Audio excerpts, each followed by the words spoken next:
Ticklish business any way you look at it. Come on, we'll stick together.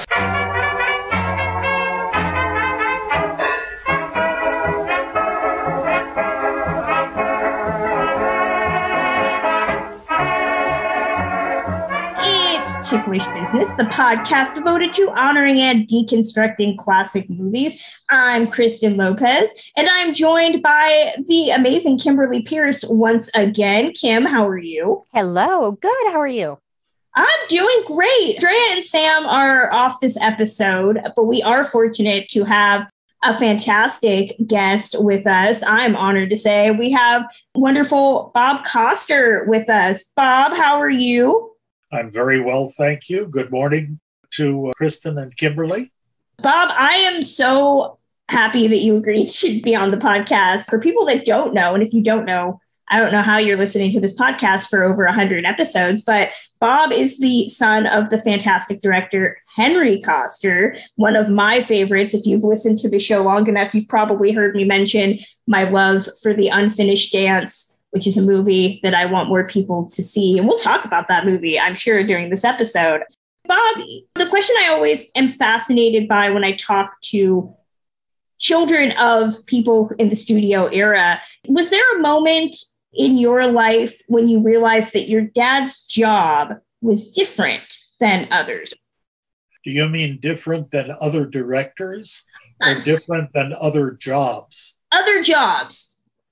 Yeah. It was about 20 minutes ago.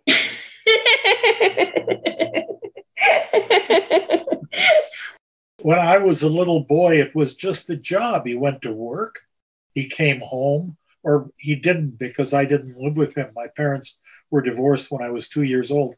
But I knew he went to work. I knew he came home. He was with his second wife, Peggy, who was a dear, dear friend of mine. And my two half-brothers, still very close to one of them. One of them passed away. To me, it was just a job like a policeman or a fireman or doorman at Grauman's Chinese, or you know who the doorman was, by the way, don't you? No, I do not. You don't? I don't. It was Lockhart Martin, who also played Gort in The Day the Earth. Really? Yeah, he was the doorman because he was, I think, 7'2" or something. Very tall. They had a special uniform made for him, but he could play the giant robot in the movie very easily. That is awesome. Okay, this episode's perfect already just because I got that factoid. Did you grow up in LA? Parents were separated when I was 2 years old, but my father and I had visiting privileges once a week, sometimes twice. They were sort of friends, my mother and father, so it wasn't a set thing. But it was usually on the weekend, Sundays. I'd go over, play with my brothers, and then we'd all go and have dinner someplace. Sometimes Dad was there, sometimes he wasn't. Sometimes he was away on location. Sometimes he was there, but he wasn't. When he was working on a picture, he was very focused, very single-minded. He would work all through the weekend. So even though I was at his house, he was locked in the office, and there would be a stream of actors and writers and producers and prop men and whatever he needed to talk to. And he would be working all through the weekend, except for the dinner. And at the dinner, I would be seated at one end of the table, and he would be seated all the way at the other end, usually, and around him would be more of the people he was working with. So I never got to talk to him much during dinner. I only got to know him after we both retired. Monica Henry and some other celebrity children were able to spend time on set. Was that a similar situation? Yeah, I spent time on set, but not much. I was in The Bishop's Wife. Really? Remember the ice skating scene? That's what I wondered. Well, when the camera opens up on the ice skating scene, you see in silhouette a little guy, I was 8 years old, sitting on a bench eating a hot dog. Camera pans off of him and you see the people skating in the background. And then it pans over to Cary Grant and Loretta Young. The scene started with me. Wow. That is awesome. I'm very proud of it. I would be proud of that if that was the only thing I ever did in my life. Just get to hang out on that set. Did you get to interact with Cary and Loretta during the filming of that? No. I only interacted with two people that I remember. Well, three people, David Niven. But June Allison and I talked a bit when Dad was doing the picture with June Allison. I can't remember which one. June Allison, David Niven, Jay Robinson. It was a remake of a Carol Lombard. My Man Godfrey. Thank you. My Man Godfrey. See, Kimberly paid her way. That's why I have Kim here, because she picks up where I completely blank. Yeah, My Man Godfrey. The other one was Marlon Brando. Oh, really? Who was one of the most brilliant men I've ever met. He was well-read, literate, intelligent, insightful. To walk around with him was like being in school. I mean, he was just an incredible person.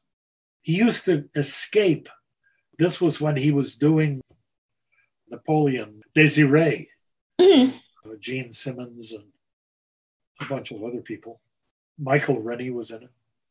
It was at the height of his fame, and he couldn't leave his house because his house was surrounded by press, paparazzi. And they were just waiting for a glimpse of him so they could get a picture they could sell to the newspapers. So he was trapped in his house, but he had a back door through which he could escape. And he had a car back there that was a nondescript car. And he and his then wife, the Indian lady, what was her name? Oh, gosh. I should know this. Kimberly. She was an actress too. I'll get to it. Anyway, they would escape through the back door and take this nondescript car and drive it through Beverly Hills to Dad's house so that he could relax with Dad's pool and not have all of the photographers out in front. He was a very private person. He didn't want to be disturbed by that. And I can't blame him. They were absolutely pitiless, the people who were following him around. The other thing was that there was one day, I remember I was at Dad's house. This was back in the 50s, obviously, early 60s. In those days, you could leave your front door unlocked. Nobody was going to come in and take anything or even take you. We were in the house, and the front door opened, and Marlon Brando came in and went into the living room and laid down on the couch and went to sleep. He didn't say a word to anybody. We all realized that's Marlon Brando there. And so we were all tiptoeing around the house. And eventually, after an hour or two, whatever it was, he woke up and he went back out the front door and left. As you would. It's a Brando thing. Never said a word to anybody. And it was okay. It wasn't like he was being rude. He just wanted to grab a little cat nap and then go home or then go to wherever he was going afterwards. Brando was married to Anna Koshfi at that time. Yeah, there you go. Anna Koshfi. Yeah, that's before he married Movita. Yes. Yeah. Yeah, Anna Koshfi, who was also very nice and very beautiful. Very beautiful. And I guess a good actress. I only saw her in one movie, The White Tower. I think that's what it was, with Spencer Tracy and Bob Wagner and Stacey Harris. Good picture about mountain climbing. I know that you eventually went into the industry yourself. Was there a pressure in terms of being his son and wanting to be in the industry? I know some, like Preston Sturges' son, said he definitely felt like maybe it wasn't the move for him to make because he'd be compared. Absolutely not. Absolutely not. In fact, my father practically insisted that I not go into the movie business because, as he put it, although he didn't act that way, and it certainly didn't treat him that way most of the time. He said it's a very cruel business. Right. And in many ways, he was right, because you work on a picture for 4 months, for 6 months, very intensely. And the people on the picture, they become your family, almost more than your wife and kids at home and so forth, because you're spending 18 hours a day with them. You're lucky. You go home and go to sleep, and then you get up the next day and you go back to work. He felt it was a cruel business because that family that you make during the picture, you leave that picture. Either you go right on to another picture, which is what he did, and it's what I did most of the time, and sometimes I went directly to the unemployment bureau. But you suddenly can't get any of those members of your family on the phone anymore. Right. Very few. Very few. I can count on 1/2 of one hand, well, 2/5 of one hand, the number of people who are still friends of mine that I worked with in the movie business. I still have acquaintances, but I have no close friends. My close friends are all from elsewhere. What was it that made you want to get into the industry? Was it growing up around it? What was your memory of learning this is what you wanted to do? Put yourself in my shoes. My father was a movie director. My mother was an actress. My stepmother was an actress, and quite a well-known one, back in late 30s and early 40s. My father's grandparents, and I have pictures of them on my wall. He was an opera star in Berlin. My mother's parents were the two most famous actresses on the Hungarian stage in Budapest, Király Ernő and Solti Hermin, and they were both comedians and singers. That's how they lived. You went over to Grandpa's house and suddenly he was on. Right. He was performing. My stepmother's father was a famous artist. He did that famous painting of Marilyn Monroe. Earl Moran, he was quite a well-known artist of poster and pinup girls.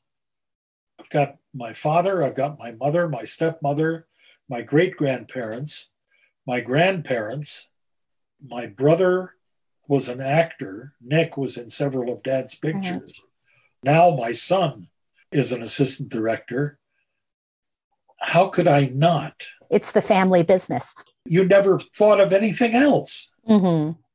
It would have been unnatural for me to try to sell shoes. Very true. That is a testament that you were able to jump in, follow in all those footsteps, and not really feel that pressure, that it was so normalized. When I first got into the Directors Guild after I got out of UCLA, I went to UCLA. I have a degree in motion pictures. You know what that's worth? I have a master's in film, so I know, yeah. I have a master's in English, so yeah, no, I'm right there with you. Oh, there you go. There you go. So we could both work at McDonald's. I got into the Directors Guild and immediately moved to New York, where they didn't know who Dad was. They knew the famous directors, Cecil DeMille, John Ford, John Huston, Henry Hathaway, but they didn't know who Henry Koster was, because Dad, because of his background, did not want to be publicized unless it helped him get another picture and more work. There was a reason. Dad was born in Berlin. And as a Jewish person in Berlin, although he didn't recognize that because outside of having a bar mitzvah, he never went to temple regularly and didn't go to shul. And so he didn't conceive of himself as being Jewish. And neither did most of his friends. When Hitler became president, suddenly everything turned. And suddenly everybody recognized that he was Jewish.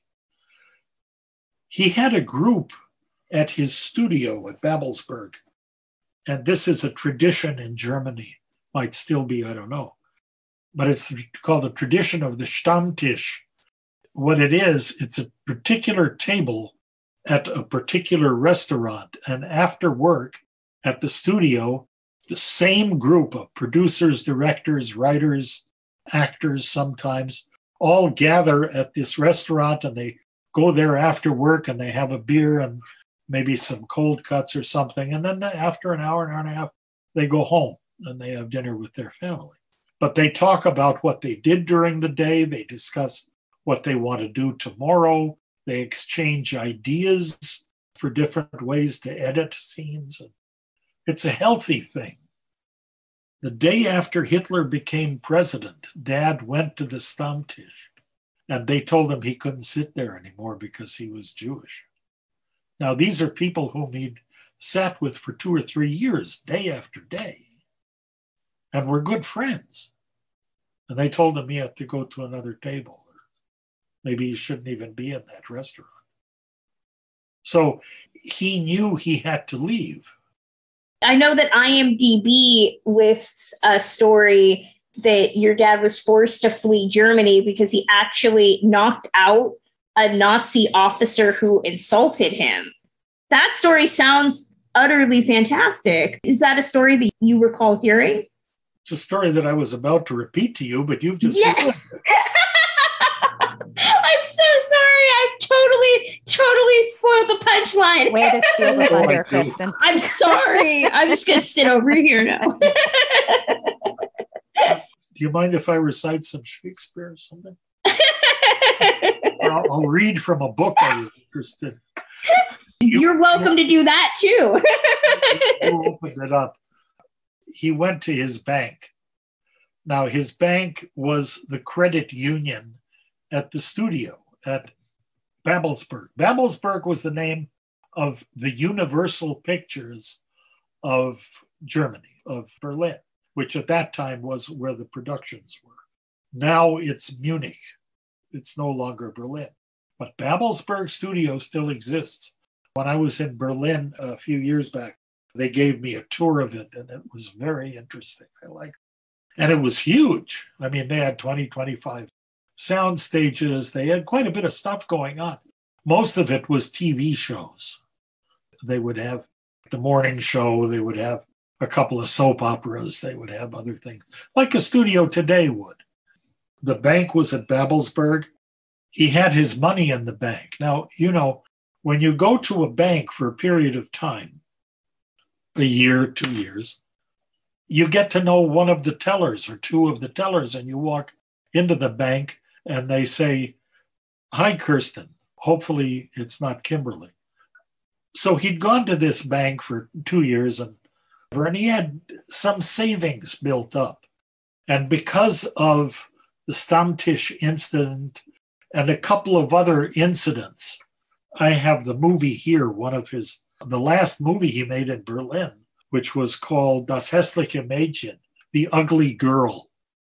There's a scene in The Ugly Girl where it takes place in an accounting office. And all of the extras who were supposed to be accountants were supposed to show up wearing dark or black suits or dark brown suits. Didn't matter. It was a black and white picture because everybody was very serious and so forth. And this was a couple of weeks before Hitler became president.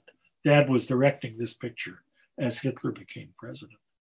One of the extras who was supposed to play an accountant in that scene came wearing his Nazi uniform. And Dad said to him, "You have to change into a dark suit because that's not appropriate for an accounting office. It'd be appropriate for a police station, but it's not appropriate for an accounting office." And the guy said, "No, I'm wearing my suit because I'm a Nazi and I'm proud of being a Nazi and I'm going to wear my uniform." And Dad said, "Well, then we can't use you in the picture." And the man said, "What do you mean?" And Dad said, "You're fired. Or go to another soundstage where you can work, but you can't be here." And the man left the stage. And as he left, he said to Dad, when Hitler becomes president, you wouldn't dare tell other people what they can do. And then he walked out. And Dad knew that was true. He was going to be in trouble directing if he decided to stick around after Hitler became president. That, and there were several other incidents, but those are the two that stand out, or the three that stand out. So he knew he would have to leave. And he went to the bank to draw out his money from his savings account. And he walked in, and the teller was there that always serviced him. Dad went over to him and said, "I'd like to withdraw my money here." The teller said, "What's your name?" The day before, he said, "Hi, Henry." Now he said, "What's your name?" He was wearing the Nazi armband, and he was in full SA uniform. Dad said, "Henry Koster." The teller said, "You don't have any money here." And Dad said, "I have money." And he took the passbook out of his pocket and handed it to the teller. And without looking at it, the teller tore it up and threw it on the floor. And Dad said, "I want to see the manager." And the teller said, "Mr. Schmidt is not here." And Dad said, "Then I'll wait for Mr. Schmidt." And he sat down. In those days, tellers had desks. They didn't have teller's cage. So Dad sat down. The teller waited a few minutes, and he realized Dad wasn't going to leave. So he picked up the phone. And you remember when you dial a number? You probably yes, rotary phones are going to make a comeback in one day. I'm hoping. The teller dialed the number, and he said, "Hello, Mr. Schmidt?" He said, "I have a Jew here named Koster who wants to take his money out." "Okay, I'll tell him." And he hung up, and he turned to Dad and he said, "Mr. Schmidt isn't here." And Dad said, "You were just talking to him on the phone." And the teller made a bad mistake. He said, "You filthy Jew bastard. Are you calling me a liar?" And Dad lost his temper, and he picked up the telephone and knocked him out with it. And the teller is lying on the floor, and Dad's pummeling him. And Mr. Schmidt came. And Mr. Schmidt pulled Dad off the teller and hustled him out the front door of the bank, took out his wallet and took some money out of his wallet, handed it to Dad, and he said, "Look, go to the railroad station and leave the country. And you better do it right now, because if they catch you, they'll kill you." And Dad went to the railroad. He didn't go home and pack. He didn't do anything. He got in his car. He went to the railroad station. He was lucky he happened to have his passport in his pocket. He went to the railroad station, and he left the country on his lunch hour. That's a movie in itself. That is. The IMDb didn't do that story justice. Gives you chills just hearing it. I knew I only had so much space to write. So. He left the country in 1933. He went right to Paris. That was the closest place he could go to. And anyway, he knew a lot of people in Paris. And for 4 months or 6 months, he was writing. And German directors, he was quite a famous writer. And German directors would come from Berlin to Paris, and he would write scripts for them, and then they would go back and produce the movies. So there are movies, I have a couple here, that were done in Germany that Dad wrote. I even have a couple of French pictures that he wrote. Then when he was in Paris for 4 months, 6 months, whatever it was, he got a telegram from an old friend of his from Berlin, whom he had known in Berlin. They never worked together, but they worked on adjacent sound stages, and they used to have lunch together. And they were good friends.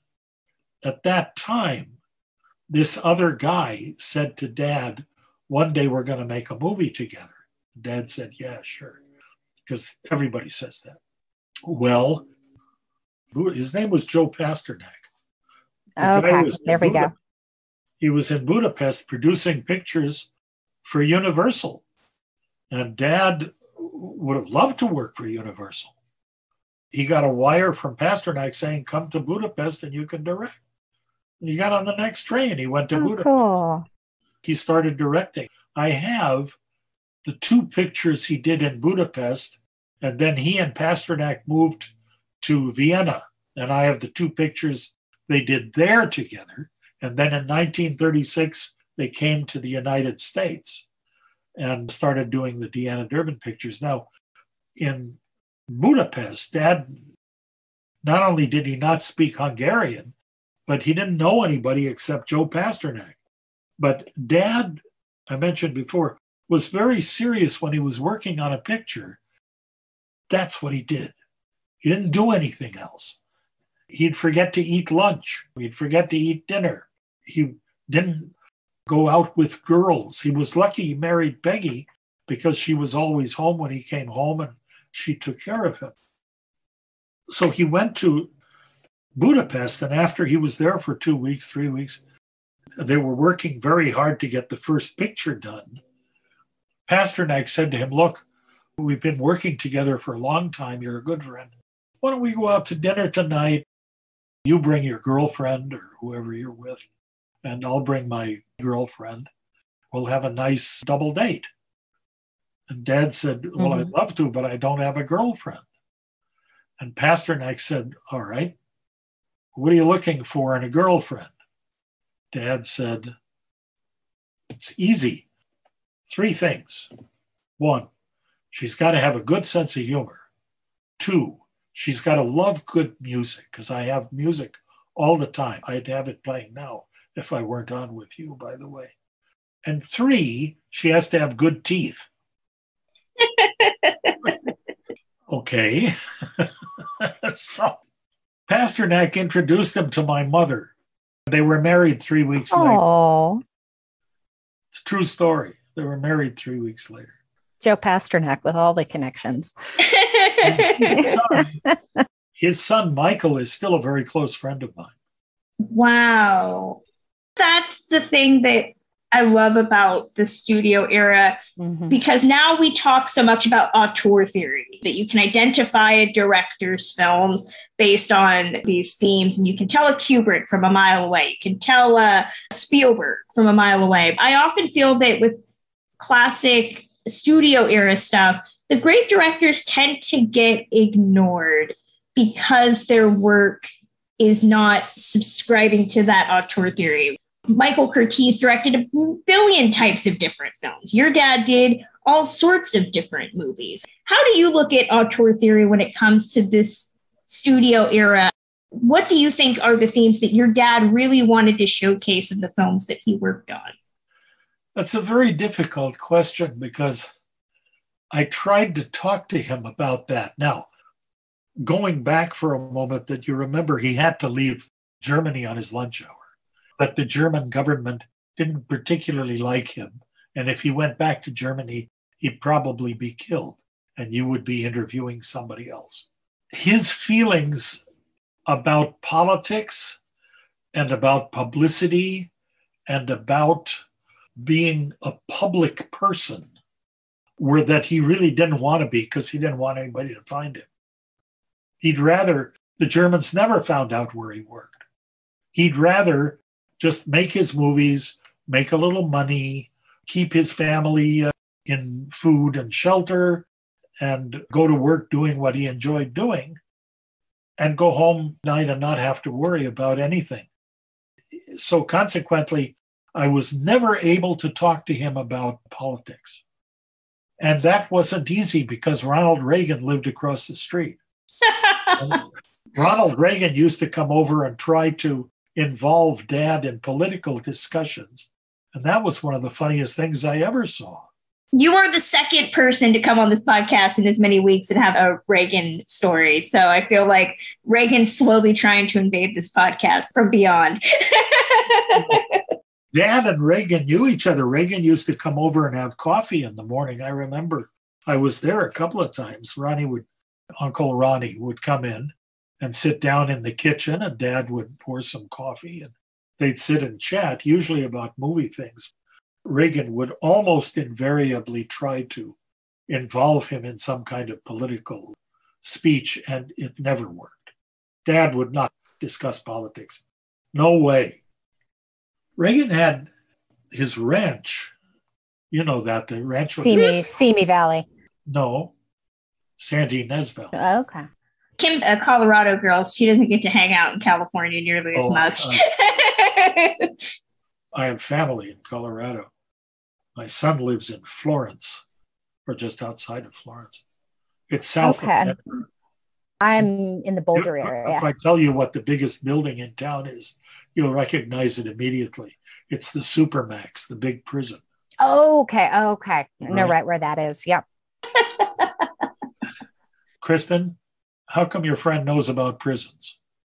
That is a question you'd have to ask her. Because it's the big one. I think they've driven past it on the way out of the state.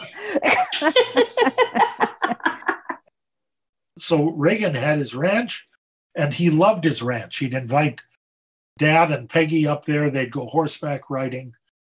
The kids could play with the little animals and so forth. But after he had left, it wasn't Death Valley Days, there was a TV series he was doing. He was sort of down on his luck. There was a chance that he would have to sell the ranch because it wasn't supporting itself. So what he decided was that he'll make the ranch into a working ranch. Actually, his manager decided that. And if he could show that he's trying to make money with the ranch, then they can let him keep it even if it loses money every year because it becomes a working farm.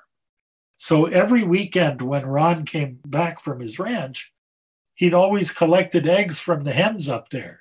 And he'd bring back eggs and sell them to people in the neighborhood. So it was a working ranch, right? Made eggs. We inherited different things from Dad. My brother has a check that he had written for the eggs to Ronald Reagan, and it is endorsed on the back. Peter had the glasses on both sides so you could see the back of the check, and he had endorsed it with gratitude, Ronald Reagan, because it helped him to keep his ranch. I have a canceled check that I got from Preston Sturgis' son. It's on not the exact year of my birthday, but the day of my birthday. And it's Preston Sturgis. It's a $30 check to a music store. So checks are really the unsung souvenir of the studio era. Oh, I know. Anyway, so Dad didn't want to talk about anything political. He really didn't want much in the way of publicity. And consequently, people really don't know him. So I was able to move from Los Angeles to New York. The name Koster, even in the movie industry there, did not ring a bell. That's what I wanted. Because before that, I had tried to get work in Los Angeles as an assistant director. I'd go to a studio and I would go to the production department. I'm available. I'm in the guild and I'd like to work. And they would say, oh, you're Henry Koster's kid, hey. And from then on, I was like Henry Koster's kid. Right. Although I enjoyed being Henry Koster's kid, I wanted to be Bob Koster and I wanted to make my own. Mm-hmm. And I did. I stayed in New York for 11 years. Was there from 62 to 73. I moved back in 73. And during all that time, very few people knew who my father was. I was on my own. And I became quite well known for being a production person. I worked on a lot of very good movies. Hello, Dolly, Valley of the Dolls, Up the Down Staircase, Generation, Pendulum. I had quite a career in New York working in production. And just because I was good, not for any other reason, not because somebody wanted to make points with Dad. And by the time I moved back, of course, Dad had retired. His last picture was 1965, The Singing Nun with Debbie Reynolds and Ricardo Montalban. I still need to see that one. Has singing and Debbie Reynolds and Ricardo. Yeah. The nuns thing is kind of ancillary to me. It seems like it would be my thing. I haven't seen it either. I haven't seen all of Dad's pictures. I've never seen the Goya picture. I have 3 or 4 pictures sitting on my table next to my DVD player that I would really like to see. And I will probably in the next month or so. Anyway. Oh, New York. Yes. Okay. It worked because by the time I came back to Los Angeles in 1973, Dad had retired 8 years prior And the new generation of producers, directors, they never heard of him. And so whatever I did on my own. One of the satisfying things was before I moved to New York, and I would meet somebody in the movie industry. Hi, I'm Bob Koster. Oh, are you related to Henry Koster? After I moved back, when Dad met somebody, they would say to him, oh, are you related to Bob Koster? You know. So the tables turned. Watching several of your dad's movies, and I've talked about this on the podcast, I'm a nerd who has loved so many of his movies. Anytime I see his name, I'm like, oh, it's a Kristen thing. I'll be into it. What he captures and stuff, whether that's Flower Drum Song or the 2 films he did with Jimmy Stewart, with the 2 that I've seen, there were 5, yes. I've only seen 2. I will say that I haven't seen probably the most famous one.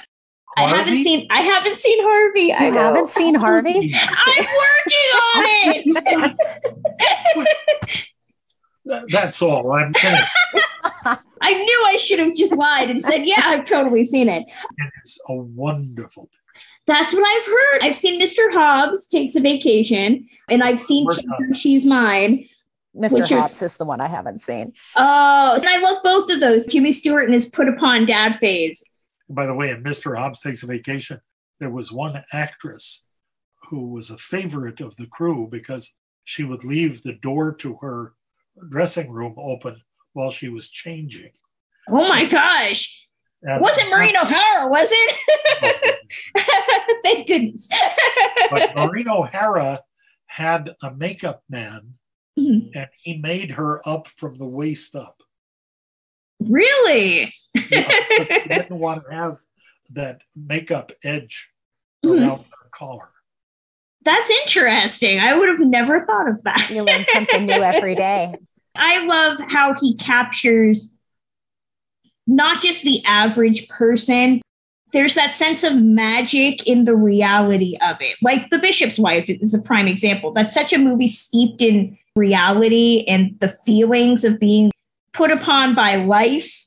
But then there's that added element of magic. I don't know. There's just a feeling watching your dad's films that I can't convey what it is, but I feel it when I watch his movies. Dad was a writer. He made his reputation in Berlin by writing short stories. He was a famous short story writer. I'll give you a quick example. And he was famous for this kind of thing. And if you look at his pictures, many of them have this quality to them, where the end of it is a twist from the beginning. So this was one of his more famous short stories. An elderly lady living alone, and she has a pet parrot. And every day she goes to the parrot doesn't talk. Every day she goes to the parrot and she says, talk to me. Can't you say something? Say something. Talk to me. One day she has a heart attack and falls dead in front of the cage, and the parrot looks down at her and says, can't you talk to me? Talk to me. Ugh. That was his sense of humor.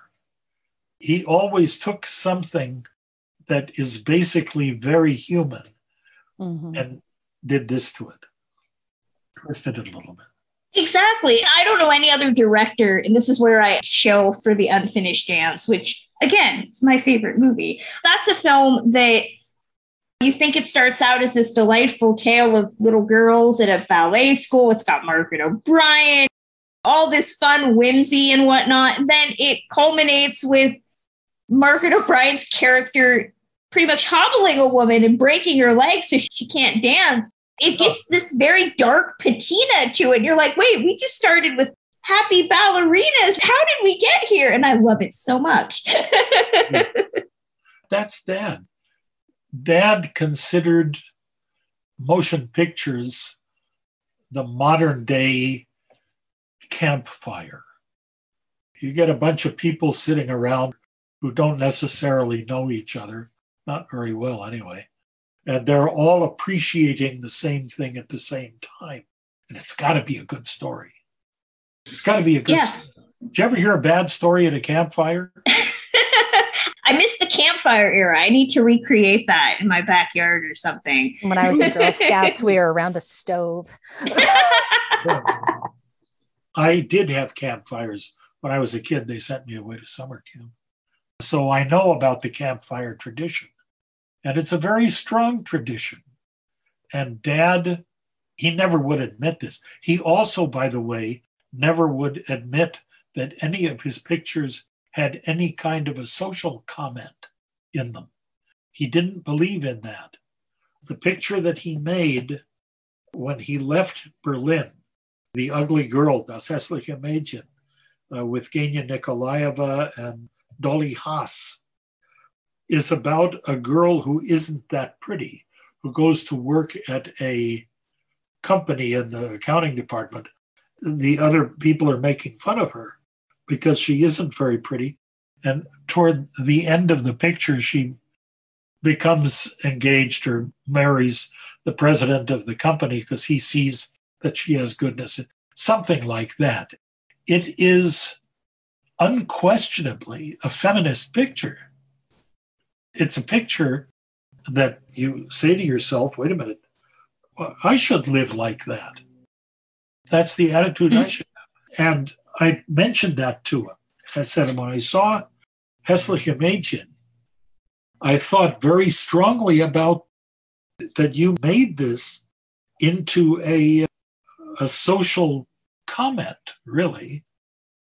And he said, for God's sakes, don't tell anybody. And he was serious. He wasn't making a joke. He was serious. He said, I certainly didn't make it for that reason. He said, if I made it because I enjoy making pictures and I enjoy that people can go into my pictures and when they come out, they feel better than when they went in. Well, it's funny that you mentioned that because I had a similar thought. I was first time watched Take Her, She's Mine not too long ago, within the last few months. And I had studied changing sexuality in the early 60s in college. And as I was watching this movie, it popped into my head, I wish I would have watched this in my college years because the visibility of changing women's ideas, changing towards sex and the evolution of culture. And when you said feminist picture in the last description, I was having thought that with that one too, or there's something buried here. I just thought it was a fascinating film for that reason. And I'd love to need to watch it again. Many of them are. Many of them have buried in them socially conscious ideas that Dad would never admit that he put into his picture. Never, because he didn't want to call attention to himself. Right. His early 30s stuff, has that been released on DVD? I don't believe it has. No. Remember, he moved to the United States in 1936. Right. But all of the Deanna Durbin pictures... Especially the Durbins are out. Have his Berlin and his outside the U.S. work, has that ever been released? No, but I haven't. I haven't because I've been to Berlin and I've gone to the museums there, the film museums, and I've donated some elements to the film museums. They want that for not payment, but I give you, you give me type of thing. They would give me copies of the films he made. I have all the films he made. I'm a completist, so I tend to be like, we need to release everything so that I can see it. Even something like The Bishop's Wife, I've talked about on the podcast here that I feel like religious films of the studio era are different than when we talk about quote unquote religious films of modern day, in that something like The Bishop's Wife is accessible to anybody in a way that I feel is very welcoming and positive and just beautiful. I mean, so much of that movie is built to make you feel stuff that I love it in a way that I think is different.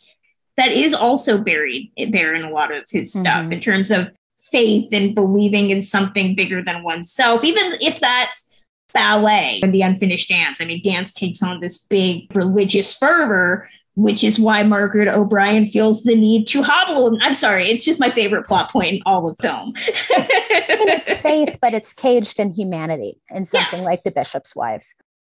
Yeah, exactly. Did you like Monty Woolley in The Bishop's Wife. He played the old professor. Mhm. He's good. I confess that I'm not the biggest Monty Woolley fan. Maybe I just haven't watched the right movies, but I do like him a lot in that one. Well, if you haven't seen it, you should. Is The Man Who Came to Dinner. I have seen need to see that one. He made 5 pictures with Jimmy Stewart. Again, I have not seen the most famous one because I'm horrible, and I will rectify that soon. Why do you think their collaboration worked so well? You mean Jimmy Stewart? Working together so often, how did they work off of each other? What kept them continuing to come back to work together? While they were working, and even after, for a period of time, they were very close. And Dad trusted Jimmy, and Jimmy trusted Dad. Now, that's a big part of a director's work with actors, is trust. You have to trust that they will deliver. If you're a director, you trust that they will deliver the kind of performance that you see for the character that they're playing, not somebody else. You as a director have to work to modify that if it's not evident, if it's not coming out. And as an actor, you have to trust that the director knows what he or she is doing. So that when you discuss something, like you said that a little too loud for the character, whatever, something, that the director is your ears of your audience. Because you don't have an audience. The audience is the camera. It's not like when you're in a play, there's an audience and they react. They laugh at the funny parts. You can hear them. If it starts to get boring, you can hear them coughing and papers rustling. But normally what you want to hear is just laughter or other audible reactions to something that happened on the... You want the audience to be up there on the stage with you, living that life that you're portraying. That's what you want. Anything that distracts from that is bad. So if a director sees an actor saying something in a way that will suddenly make the audience realize that they're sitting in a theater watching a play, he should correct, he should make it all so that the audience lives up there with the character. The director preserving the vision of the film, being able to protect the vision and being able to convey that to everyone else. I discovered Flower Drum Song this year. I'm shocked that when Crazy Rich Asians came out a couple years ago, people had brought up that up until that movie came out, Flower Drum Song was the only film at the time looked at by a North American studio to come out in the studio system with a predominantly Asian cast. That did not happen until Crazy Rich Asians came out in 2018? Only one actor who was Occidental, and that was the gardener in the Sunday Sweet Sunday scene. Because in those days, the gardeners in Los Angeles, anyway, were almost all Oriental. One of Dad's senses of humor. Was it weird for your dad to handle that? Now we look at the pressure of being a white director and directing a cast of color. But I'm assuming in the time in the 60s when he did that, it was just a job. Never occurred to him. But it wasn't, well, I guess in your frame of reference, yes, it was just a job. It was another picture. It was a picture that he wanted to do the very best he could with. He had good actors, didn't matter whether they were white, black, green, yellow. To him, that was all the same. They were actors. The important thing was not what color they were, but were they good actors? Jimmy Shigeta was a good actor. He's the best. Nancy Kwan wasn't half bad. Reiko Sata was good. Irene Tsu, still a friend of mine. Still want to revisit it for Jack Sue. I haven't watched it since I've been aware of his career. It's so good. Yeah. He's fun. He's fun. You will hear him sing a song in which he inserted a word that my father used all the time. And I won't tell you what it is because it'll be obvious when you hear it. Oh, cool. Okay. Suddenly, a Chinese guy coming out with a German expression. Oh, yeah. Yeah. Okay. Yeah. You'll notice it, Kim. Okay. It's been years since Kim will watch Flower Drum Song. I will watch Harvey, and then we will revisit and talk about how we both crossed these movies off the list. Call me back.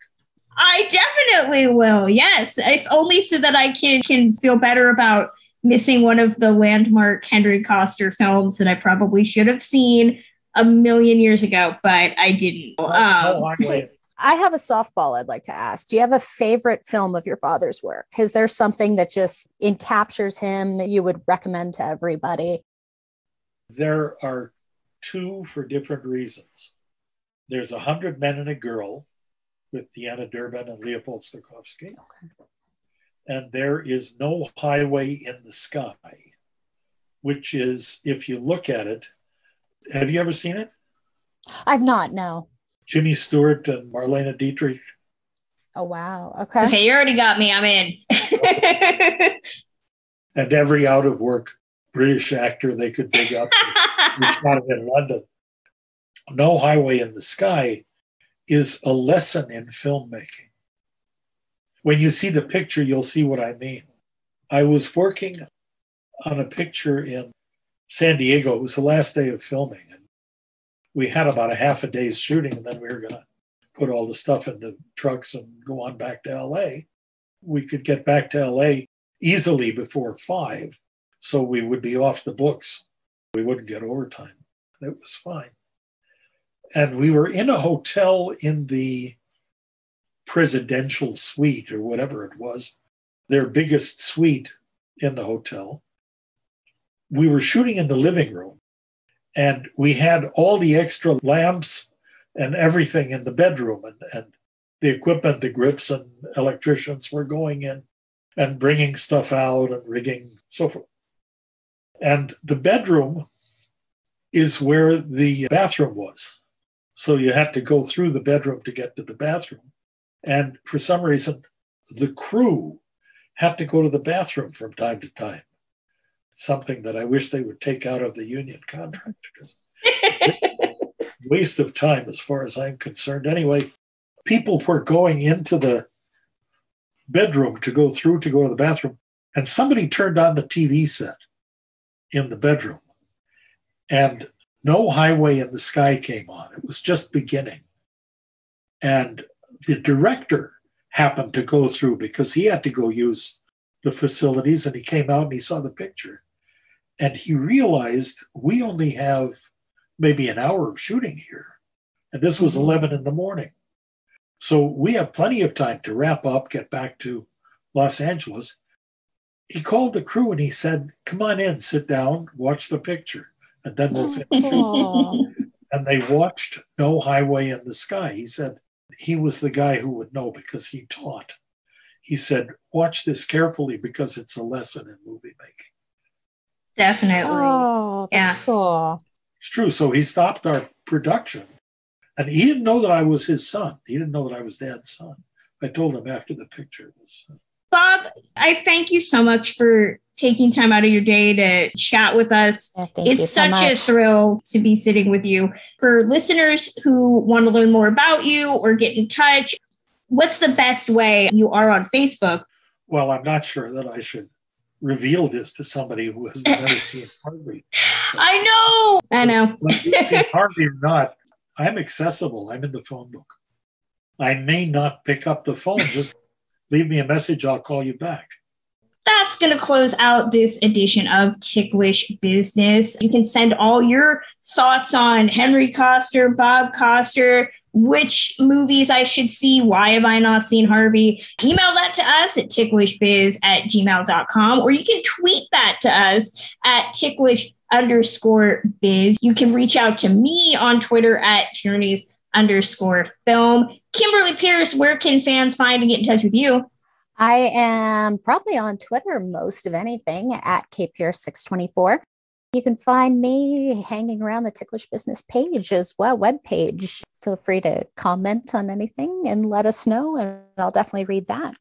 Yes, please head over to our shiny website, journeysinclassicfilm.com, where Kim does all the reviews. You can find the show notes. We have a lot of great stuff going on there. And we also have our much neglected Instagram, which is @TicklishBiz. The podcast is wherever you get your podcasts, including Apple Podcasts. Help us out. Leave us a rating and a review. If we hit 1,000 followers on Twitter, Instagram, we will be giving out 2 out-of-print Fox box sets that I found in my house. If you want to get us closer to giving those away, be sure to follow us, send us a review, keep the lights on here. We are also on Audible, Spotify, all those other places. As always, if you want to support us with your money, you can do that at our Patreon, which is patreon.com/ticklishbiz. We do all sorts of special edition interviews. We're going to be seeing an interview with Lonnie Anderson in the next couple of weeks, as well as various interviews with some great authors that will be up there exclusively for a time before they come to the proper show feed. And we also have our bonus shows based on a true podcast where William Bibiani and I talk about how Hollywood talks about itself. We're getting ready to record our latest episode on a Lucio Fulci movie about making a Lucio Fulci movie. It sounds weird. I haven't watched it yet. And we also have double features with Adam Kautzer, where him and I talk about the movies that Hollywood makes again and again and again. We're prepping an upcoming episode on the dueling versions of Little Shop of Horrors. We have our latest episode out on the Three Musketeers. So we will be back next time. We hope to see you then. Till then.